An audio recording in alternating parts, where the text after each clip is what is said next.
in his defense of China and their position. I am not defending China, Mr. President. I said, sinabi ko na kanina, ang ating discussion ngayon is not in defense of any other countries.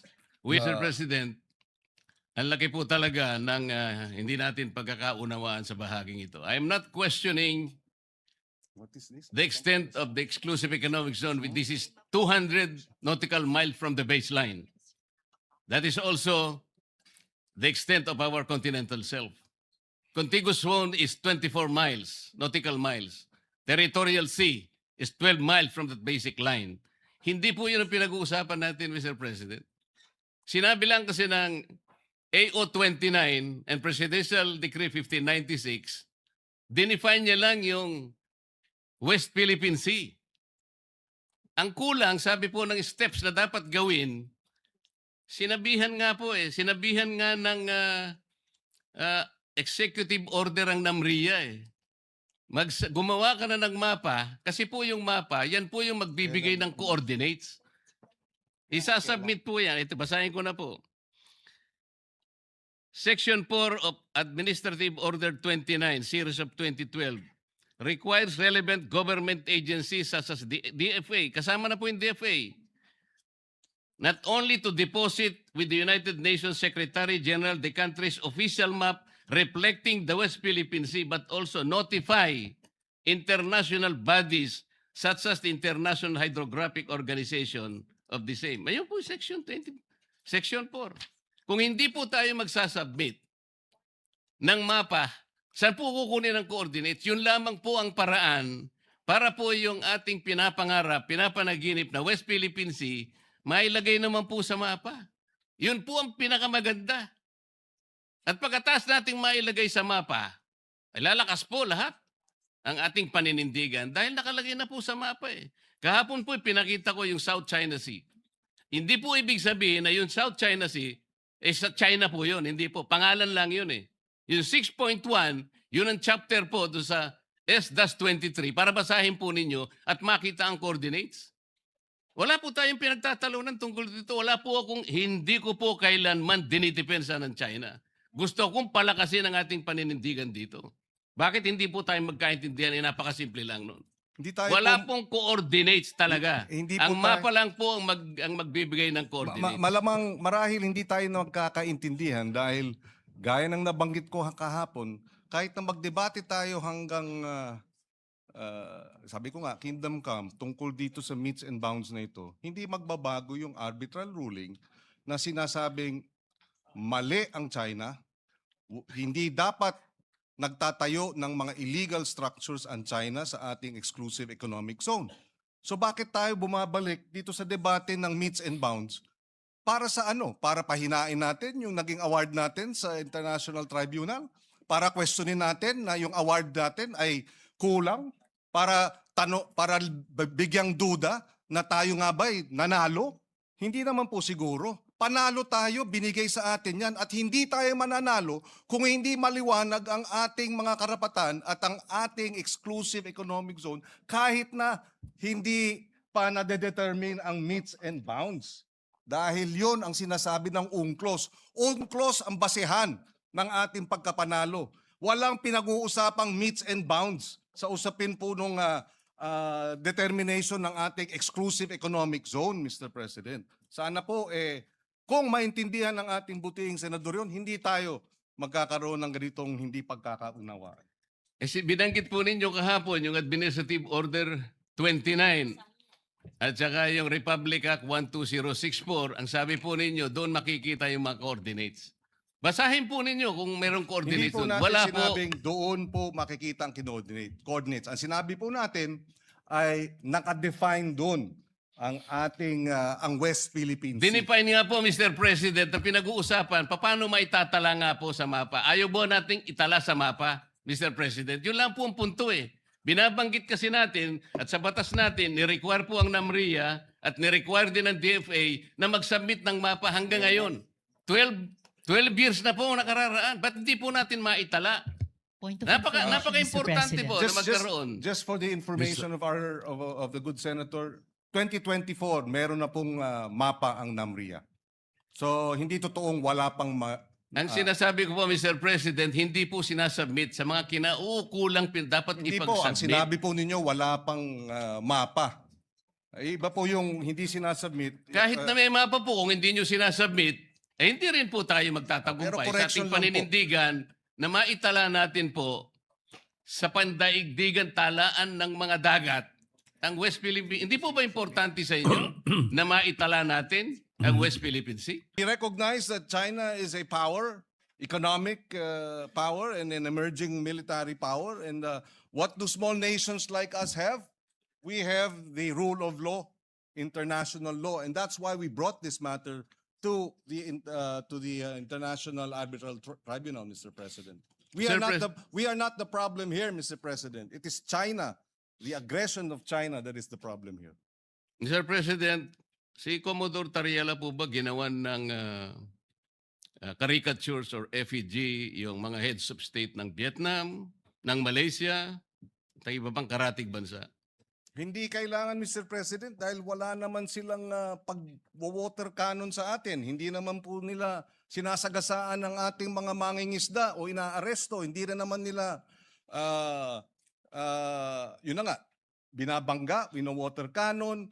Yung may aksidente pa na kung saan yung Chinese vessel ay iniwanan ang 22 mga mangingisda natin. At sino ang sumalba sa kanila?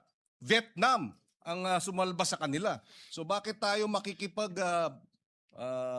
makikipagpalitan ng maanghang na salita sa mga meron tayong sabihin na nating maritime disputes na hindi naman tayo inaapi at binabalahura at binabastos, Mr. President. Mr. President, hindi lang po si Commodore Tariela for the record.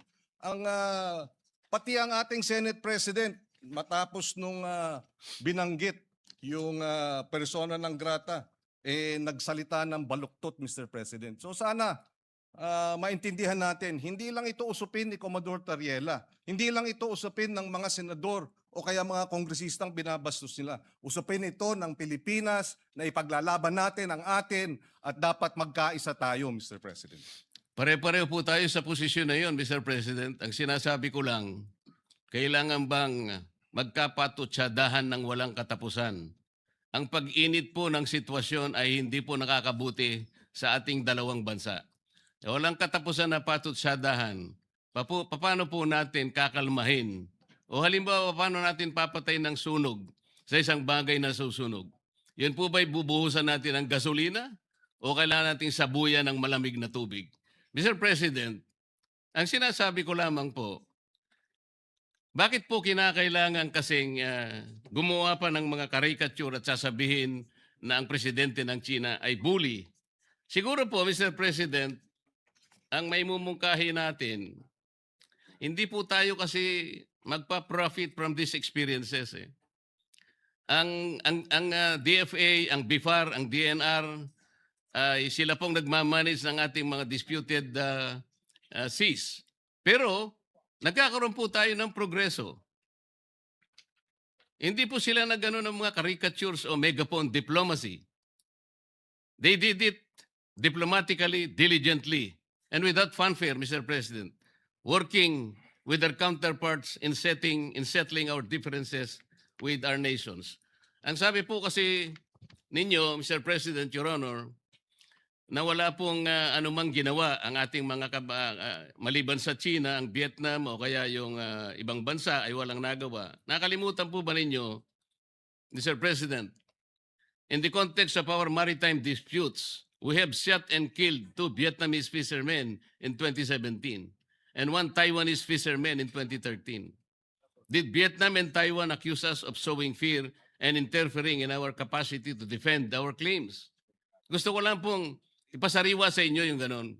Talaga pong nagkakaroon ng ganon eh. Ngunit sila, hindi naman tayo ginawan ng masama kahit na nakapatay tayo ng ilan sa kanilang mga tao. Ang pinag-uusapan po natin, anong patutunguhan natin kung patutsadahang walang katapusan? Mr. President, if I may, the incidents mentioned by the good senator from Tarlac are isolated incidents from Vietnam and Taiwan. These are isolated incidents. This is not in the same realm as China's 24/7 acts, 365 days a year, 24 hours a day, 7 days a week, incursion and threatening. And Mr. President, Taiwan or Vietnam did not threaten us publicly. 2 weeks ago, the Embassy of China said the uniform, if I may quote, a word of advice to relevant individuals in the Philippines: immediately stop making provocations and stop confusing right and wrong, or they will pay the price for what they did. Embassy official sa Pilipinas, tinatakot tayo. Tama ba yun? So again, Mr. President, yes, we have had these incidents with Vietnam. Oo, meron tayong naging insidente sa Taiwan, pero isolated incidents. In fact, yung sa Taiwan, iisa lamang ata sa loob ng 20 taon. Yung sa Vietnam ata, iisa rin lang siguro sa 10 taon. Hindi iba. Sa China, araw-araw tayong hinaharas, araw-araw tayong nandyan, nagtayo na nga ng kanilang airport, artificial islands, lantaran, Mr. President. So, apples and oranges ang pinag-uusapan yung insidente natin with our neighbors like Vietnam and Taiwan compared to China. Ibang-iba po. Isolated or otherwise, Mr. President, nakapatay tayo ng kanilang tauhan. Ilan po ba ang pinatay ng China sa atin? Meron po ba? Well, Mr. President, may naputulan ng hinlalaki.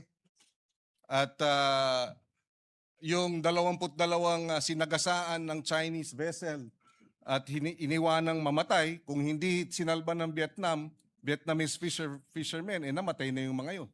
So, Ilan po ba, Mr. President, ang sinalba ng China kamakailan? 17 Filipinos. 17 fishermen. at Ano po ang nagpapasalamat ginawa tayo. ni Commodore Tariela? At He was very nagpapasalamat tayo. condescending, Mr. President. Imbes na pasalamatan niya ng buong puso sapagkat 17 mga kababayan natin ang naisalba. Yung kanyang pagpapasalamat na ginawa is condescending, Mr. President. Uulitin Let ko. me suppose that the embassy that is challenging your position, Mr. President, is questioning your knowledge. What if the Vietnamese or Malaysian, what if China tells the Philippine embassy in Beijing not to post or publish views that contradict the international law opinions of Chinese officials? Would that be acceptable to the Philippines? I'm sorry, Mr. President. I beg your indulgence.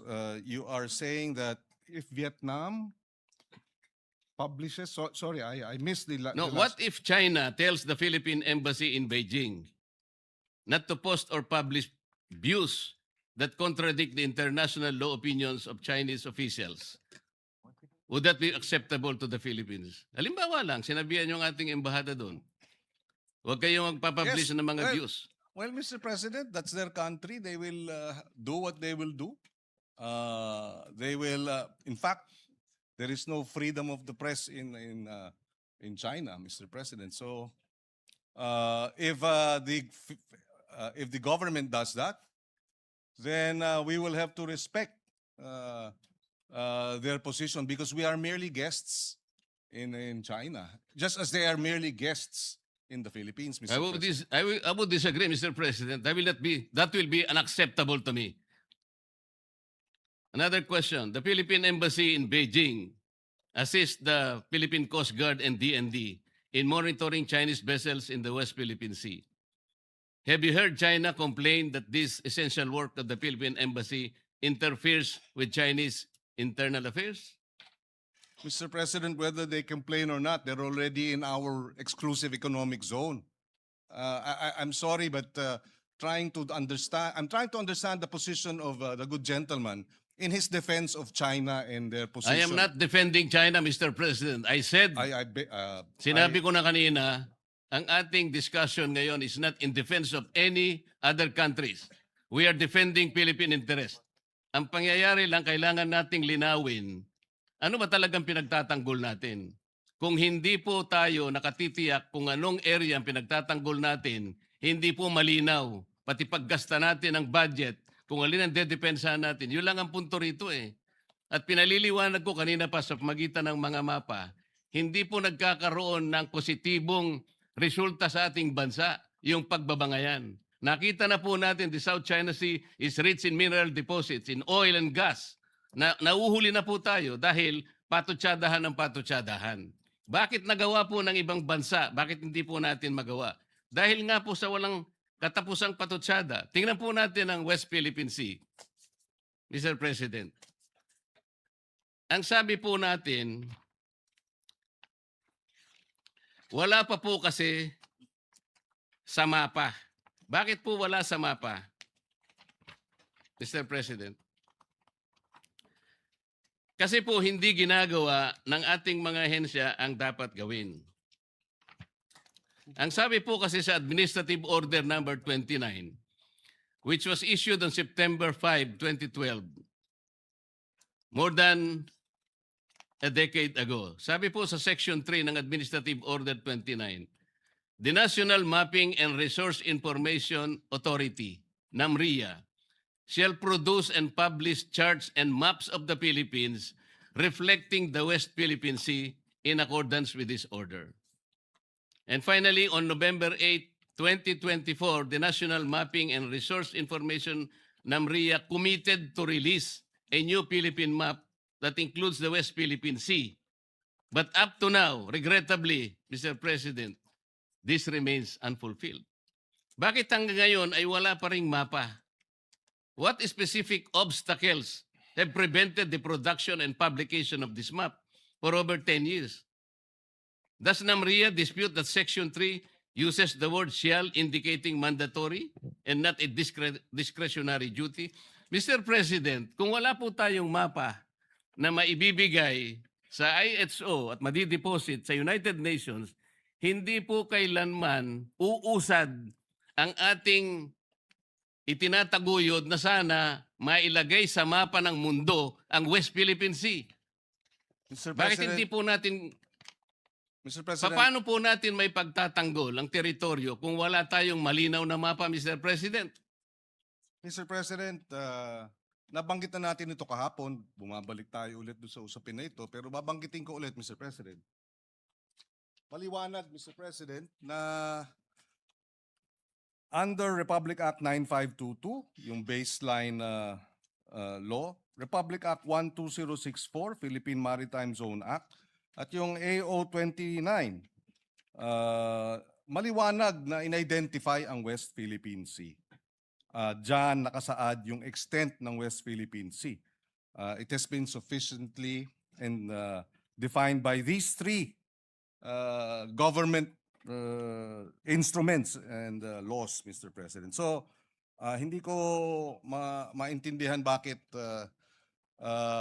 dahil walang meets and bounds, etc. ay ibig sabihin wala tayong maaring mahina ang ating claim. I beg to disagree, Mr. President. In fact, under our laws, meets and bounds refer to the baseline of 200 nautical miles.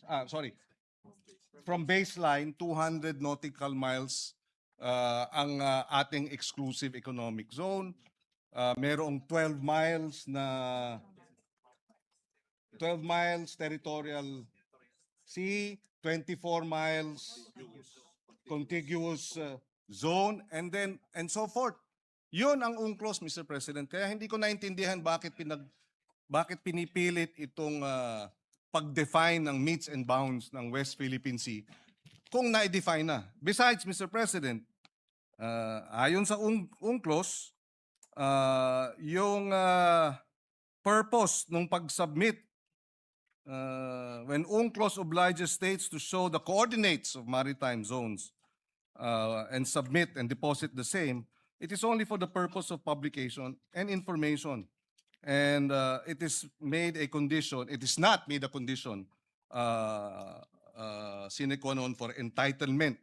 This is, Mr. President, UNCLOS Article 16, 75, and 84. So, Hindi ibig sabihin dahil hindi natin nasasamite sa UNCLOS, gaya ng nabanggit ng ating butihing senador, na wala na tayong kapangyarihan o lakas o basehan para ipaglaban yung West Philippine Sea, Mr. President. It is only for purposes of publication and information.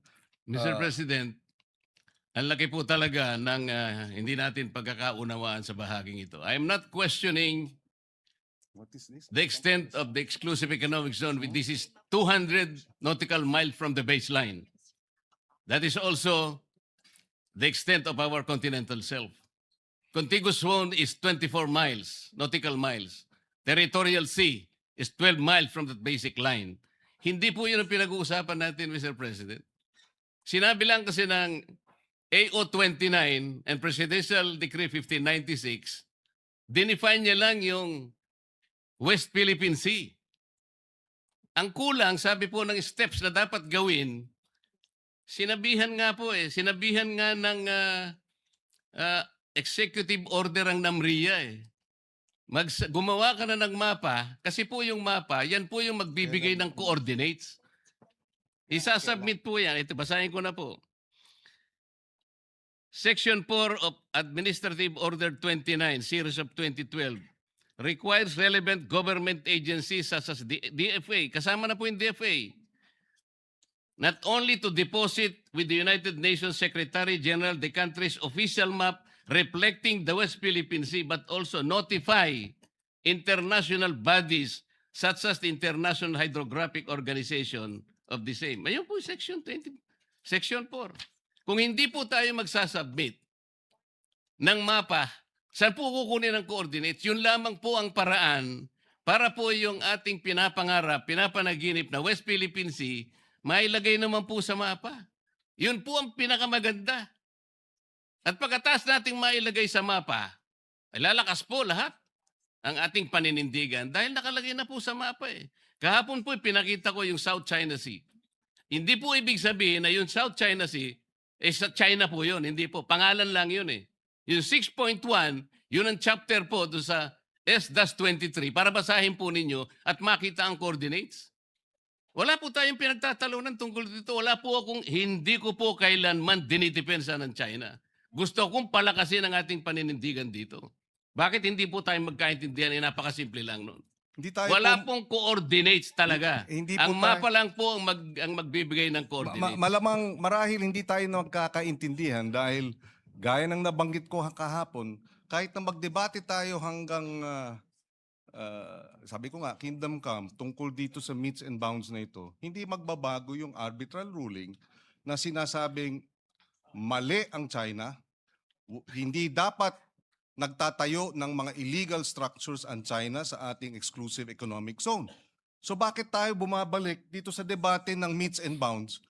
Para sa ano? Para pahinain natin yung naging award natin sa International Tribunal? Para questionin natin na yung award natin ay kulang? Para bigyang duda na tayo nga ba'y nanalo?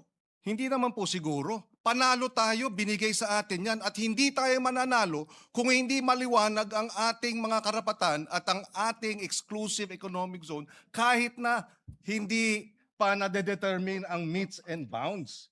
Dahil yon ang sinasabi ng UNCLOS. UNCLOS ang basehan ng ating pagkapanalo. Walang pinag-uusapang meets and bounds sa usapin po nung determination ng ating exclusive economic zone, Mr. President. Sana po, kung maintindihan ng ating butihing senador yun, hindi tayo magkakaroon ng ganitong hindi pagkakaunawaan.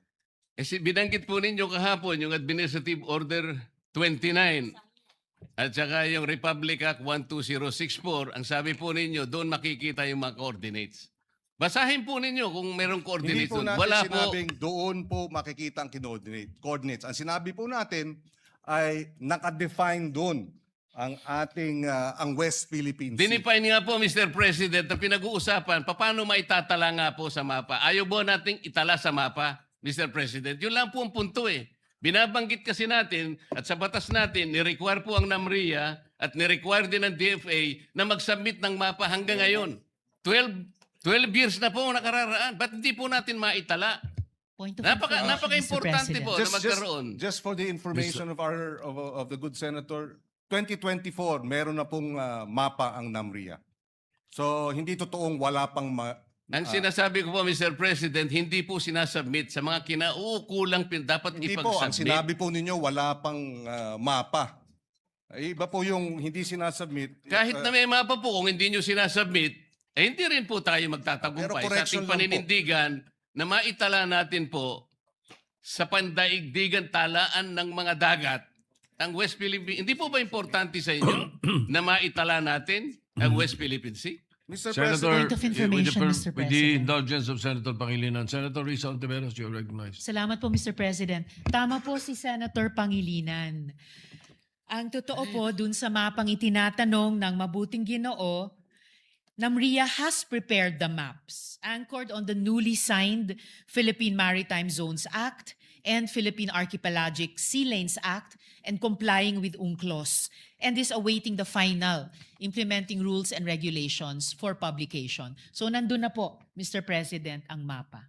Salamat po, Mr. If I may likewise add, Mr. President, ito ay the information relayed to us by Dr. J. Batumbakal. He's the director of the UP Law Center, Institute for Maritime Affairs and the Law of the Seas.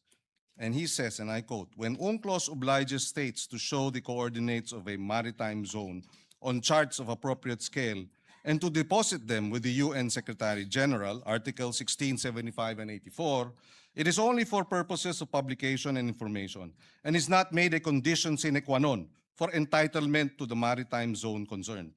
In fact, even before UNCLOS was open for signature, states fully recognized the entitlement of other states to territorial seas, even without published coordinates.